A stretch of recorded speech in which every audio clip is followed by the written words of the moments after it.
Now moving on, AGA Global Ambassadors are back again, this time to reconnect volunteers with their African roots and support the healthcare sector.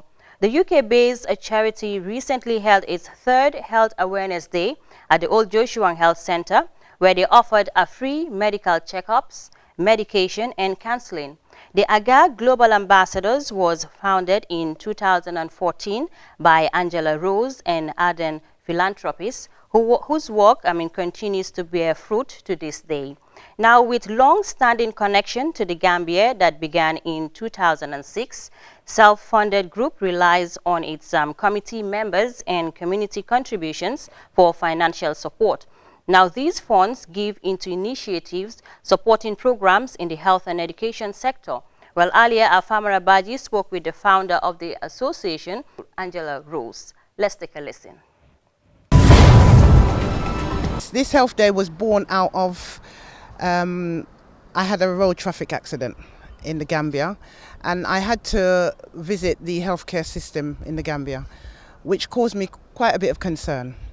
So after that, I thought about what can I do to be part of the solution to support and help develop the healthcare system. So I returned to the UK and presented a proposal to our committee and said I want to do a Health Awareness Day in the Gambia. This was born in 2017. And since then to now, we've held, and as I said, our third annual Health Awareness Day. And every year, it's made a big impact. Also, this Health Awareness Day, we had 634 people attend. Last year, we had approximately 348, and the previous year it was 200 plus. What do you think, what is making the difference? What's making the difference is because it's a day, one day for the year, and I don't know of any other day, Health Awareness Day like this in the Gambia. They get free checks. So they come along, blood pressure check, diabetes check. This year we had the diagnostics, the laboratory come and do some testing, blood testing. They get dental checked, they get their eyes tested.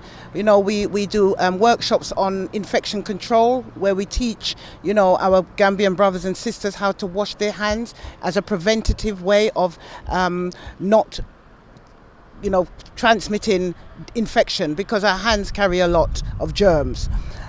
Also, we talk about the cancers, prostate cancer, cervical cancer, breast cancer. We give out information leaflets, that with prevention methods. We also had this year, we had a natural alternative sister that had a store there where we talk about the benefits of moringa. So the natural resources that we have in the Gambia that is there to heal many ailments, so that was a big one, and her store was like one of the busiest, because moringa, I don't know if you call it never die. It has many properties, and it also prevents malaria, and it also helps high blood pressure too. A lot of young people came. We had the schools, because we invite the schools. We had, the Imam, quite a powerful Imam. I sent you some photos, you know who he is. And we had teachers and many dignitaries that have supported us. And what was the theme for this year's Health Day? The same. Your health is your wealth. And we have to really think about, how important it is to maintain our health. Prevention is better than cure. So, try and preserve what you have. And if you have any conditions, if you have a pain, you need to tune in and say, well, my body is telling me something is wrong.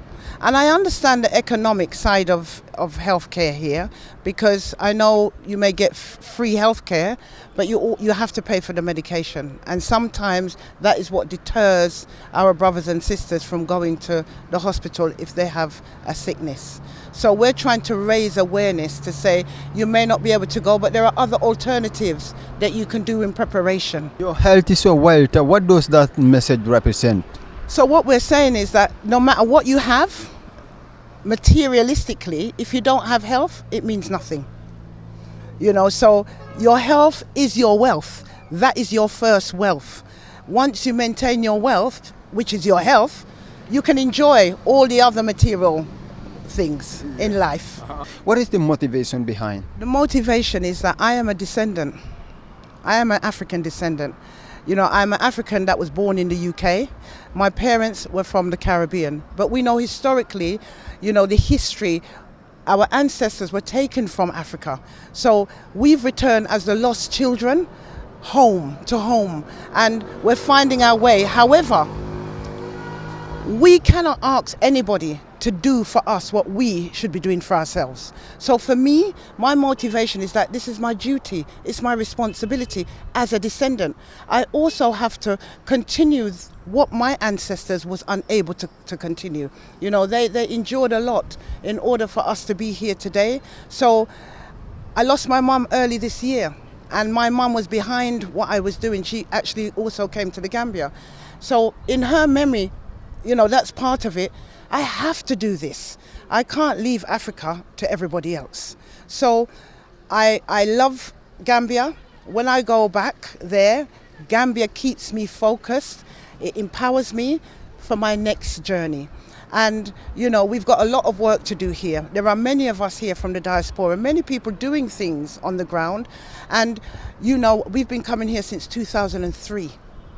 You know, and you'll speak to my husband later, but we do tours. So we bring people to Gambia. We say, come over, reconnect, reawaken your African DNA. You know, and when they get here, their world is their oyster.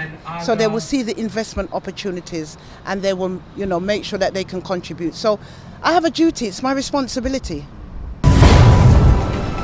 Welcome back. Angela Rose there, the founder of AGA Global Ambassadors there, talking to Famara Baji.